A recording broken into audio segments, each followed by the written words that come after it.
ये तो देखते रहे। जी जिंद इन हरियाणा। ओके, हाँ जी। हाँ बताइए क्या पूछना चाहते हैं आप? मैं जी अपने वैवाहिक जीवन के बारे में, बच्चों के बारे में और मेरे किस ग्रह से कैसा कैसा संबंध है, ये संपूर्ण जानकारी देने का जी कृपा। आप काफी देखिए, हमारे साथ जो दर्शक जुड़ी हैं वो काफी एकेडमिक बातें पूछना चाहती हैं। वो ये जानना चाहती हैं कि उनके सभी ग्रह किस तरह से उनके फल देंगे। आपको पहले मैं बता दूं, इस कुंडली में ये कन्या लगन की पत्रिका है और इसमें वृष राशि है, यानी कि रोहिणी नक्षत्र है। रोहिणी चंद्रमा का प्रिय नक्षत्र माना जाता है और रोहिणी में चंद्रमा उच्च के हो जाते हैं।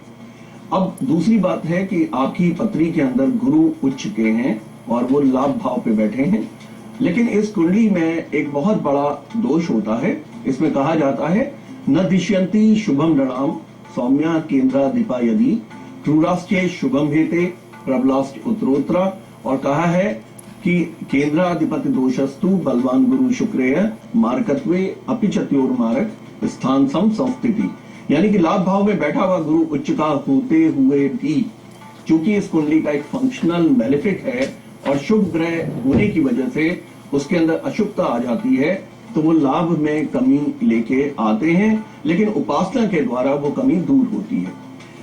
दूसरा है आपकी कुंडली के अंदर में सूर्य उच्च के हैं जो कि अष्टम भाव में है। अष्टम भाव से हम मंत्र देखते हैं, हम तंत्र देखते हैं, ज्योतिष देखते हैं, अकल्ट साइंसेस देखते हैं, इसी प्रकार से वसीयत देखते हैं और आयु देखते हैं। ये आयु का भाव है जिसमें कि सूर्य उच्च के हैं। मैं आपको बताना चाहूंगा उच्च के सूर्य होने के बाद भी चूंकि वो राहु केतु एक्सेस के अंदर आ गए हैं, इसलिए वो ग्रहण योग की स्थिति में है, यानी कि सूर्य उच्च के होते हुए भी विफल हैं। लेकिन मैं आपको ये भी बताना चाहूंगा कि कोई ग्रह एज सच विफल नहीं होता। जब भी कोई ग्रह उच्च का होता है तो ये पता चलता है कि जातक ने उस ग्रह विशेष का कोई पूजन किया है पूर्व जन्म में, यानी कि गुरु उच्च के हैं तो इसका मतलब है कि आपने कोई भी पूजन आपने बहुत अच्छा किया है, गुरु की आपने साधना की है, गुरु की आपने सेवा की है पूर्व जन्म में। इसी प्रकार मंदिर और मंदिर से संबंधित देवी स्थलों में आपने काफी कर सेवा की है। सूर्य का उच्च का होना ये बताता है कि पिता के प्रति आप बहुत सम्मान का भाव रखते थे और सूर्य संबंधित आपने या गायत्री या सूर्य का आपने उपासना की है। अब इन दो ग्रहों को ही आपके जीवन में अगर हम चला दें, उठा दें, तो आपके जीवन में आपको सब कुछ मिल जाएगा, यानी कि आप गायत्री साधना में लग जाएं, इसी प्रकार से शिरडी के बाबा की शरण में चले जाएं और आप मुझे संपर्क कीजिएगा तो मैं आपको और डिटेल में बताऊंगा। इस समय अखिल जुड़ गए हैं भिवानी से। हाँ अखिल जी, हेलो। हेलो। हाँ हेलो। हाँ जी सर, मेरा नाम अखिल है। मुझे आपकी आवाज नहीं सुनाई पड़ी, फिर से कहिए। हाँ जी सर, मेरा नाम अखिल है। अखिल, हाँ अखिल बताइए अपने date of birth. Date of birth है सर ये 28 अक्टूबर 1993। 20 अक्टूबर 1993। हाँ 1993 जी, और टाइम ओवर बताइए। टाइम है सर सुबह के 1:30 बजे। सुबह के 1:30 बजे। इसका मतलब 1:30 AM की पैदाइश है। हाँ और जी। किस स्थान पे पैदा हुए, हेलो। किस जगह पे पैदा हुए? भिवानी। भिवानी। हाँ बताइए क्या पूछना चाहते हैं आप? सर मैं मेरे करियर के बारे में पूछना चाहता हूँ। मैंने अभी +2 का एग्जाम दिया कि क्या करना चाहिए, मतलब कोई बढ़िया शिक्षा के क्षेत्र में तो है नहीं, आगे व्यापार में जाना चाहिए, किस चीज में जाना चाहिए सर? जी देखिए, आप कर्क लगन के जातक हैं और धनु राशि है आपकी, मूला नक्षत्र है। देखिए मूल नक्षत्र भी संधि का नक्षत्र है। जो बच्चे मूल में पैदा होते हैं वो 12 वर्ष तक अपने और अपने माता पिता पे भारी माने जाते हैं, तो आपकी मूल शांति जरूर हुई होगी। लेकिन मैं आपको एक बात और बताना चाहूंगा कि जब भी कभी व्यक्ति मूल नक्षत्र में पैदा होता है या धनु राशि में होता है, वो किसी भी चीज में टिक के नहीं काम कर पाता, क्योंकि वो बहुत एंथुजियास्टिक होता है इन द बिगिनिंग। किसी भी काम की शुरुआत वो बहुत जोश से करता है, लेकिन धीरे धीरे उसका जोश खत्म होते चला जाता है और वो ये शिकायत करता है अपनों से कि मैं इस सब्जेक्ट में और इस चीज में बोर होने लगा हूं। तो इस चीज से आपको निकलना होगा। और इस समय आपने जो प्रश्न पूछा है कि आप क्या कर सकते हैं, तो चूंकि गुरु आपके 9वें भाव के स्वामी हैं और मंगल आपके 10वें भाव के स्वामी हैं। दोनों का एक बड़ा शुभ संबंध बनता है। इसमें कहा जाता है धर्म कर्माधिनेतारो अन्योशय संस्थिता राजयोगो विति प्रोक्तम विख्याति विजयी भवे।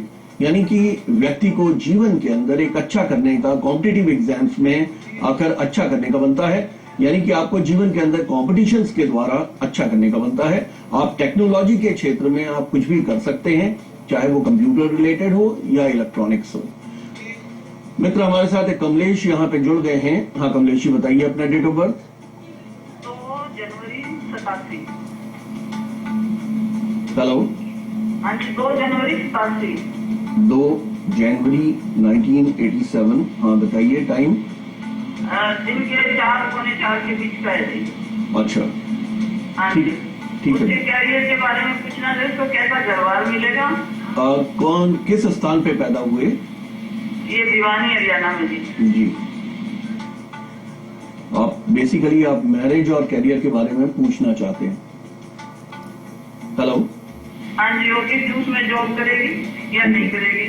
ओके। देखिए आपकी पुत्री वृष लगन की और मकर राशि की है, श्रवण नक्षत्र है, चंद्रमा के नक्षत्र से हैं, यानी कि चंद्रमा बहुत बली है इस कुंडली के अंदर। यानी कि आपकी बच्ची को बहुत क्रिएटिव होने का बनता है और इस बच्ची को बहुत योग्य होने का बनता है। वैसे भी मकर राशि के जो जातक होते हैं बहुत फोकस्ड होते हैं लाइफ के अंदर, वो जीवन में काफी कुछ करना चाहते हैं। वृष लगन भी स्वयं अपने आप में एक अच्छा लगन माना जाता है शुक्र का। और इस वर्ष जो संवत्सर चल रहा है उसमें मित्रों 2069 का जो संवत्सर है विश्व वसु नाम से, इसके शुक्र ही इसके राजा हैं और शुक्र ही इसके मंत्री हैं। तो देखिए बहन जी, आपकी पुत्री को शुक्र के राजा और मंत्री इस वर्ष में होने की वजह से उसे बहुत अच्छे फल मिलेंगे। यानी कि शुक्र का लगन होने की वजह से उसे बहुत अच्छे फल मिलेंगे। उसे थोड़ा सा आप उत्साह में डालिए और उसको आप ये बोलिए कि वो फाइन आर्ट्स के क्षेत्र में या कंप्यूटर में ग्राफिक्स वगैरह से संबंधित फैशन टेक्नोलॉजी या कोई भी ऐसा काम जिसमें कि कंप्यूटर्स का भी इस्तेमाल होता हो, उन सब के क्षेत्रों में काम करते हुए ये बहुत योग्य साबित होगी। स्वयं ये करियर में जाने का इसका बनता है। या फिर ये बहुत ही उत्साह अगर इसको एनकरेज नहीं किया जाएगा तब भी ये टीचिंग जैसे प्रोफेशन में, सरकारी नौकरी में आने का इसका योग बनता है। इसके अलावा मैं आपको ये बताऊं कि जहां तक विवाह की बात है, विवाह इसका थोड़ा सा लेट होने की संभावना बनती है। दूसरा, विवाह में इसको थोड़ा अड़चन का भी योग बनता है। इसके लिए आप किसी योग्य ज्योतिषी से इस बालिका की पत्री को दिखवा के उसमें उपाय उपचार करने पे इसका विवाह 27 वर्ष के करीब हो जाने की संभावना बनती है। मित्रों, अब हमारा समय यहीं पे समाप्त होता है। मैं आपसे बता रहा था कि इस बार नवरात्रि बढ़ गए हैं। जिन दर्शकों ने ये काफी लेट में ये खोला हो प्रोग्राम, तो चूंकि पंचमी बड़ी है तो मैं आपको ये कहूंगा कि दुर्गा जी इस बार बहुत प्रसन्न है। नवरात्रि का बढ़ जाना बहुत शुभ माना जाता है। दुर्गा जी की उपासना कीजिए, घर में ड्रिंक्स बिल्कुल बैन कर दीजिए, नॉनवेज बैन कर दीजिए। इसी प्रकार से 9-10 दिन ये अगर आप पूजा अर्चना करते हैं दुर्गा जी की, तो आपके सभी पाप कर्मों से आप निवृत्त होते हैं। इसी प्रकार से नए संवत्सर की शुरुआत है, हिंदू वर्ष की शुरुआत है। आप सभी को बहुत बहुत बधाई हो। इस बार शुक्र ही इसके राजा हैं, शुक्र ही मंत्री हैं। यानी कि शुक्र चूंकि लग्जरीज के कारक हैं, यानी शुक्र एक राजसी जीवन के कारक ग्रह हैं, तो राशि जीवन बढ़ जाता है। मित्रों, आज मैं आपसे विदा लेता हूं। परसों मैं फिर पुनः आपके प्रश्नों का साइंटिफिक जवाब दूंगा। कल मेरे मित्र श्री सुनील वशिष्ठ जी आपसे मुखातिब होंगे। और मैं आपको बताना चाहूंगा, जो मित्र यहाँ पे प्रोग्राम पूरी तरह से नहीं देख पाए, आज 3:30 बजे से पुनः इसका प्रसारण होता है, आप उसे देखें। धन्यवाद।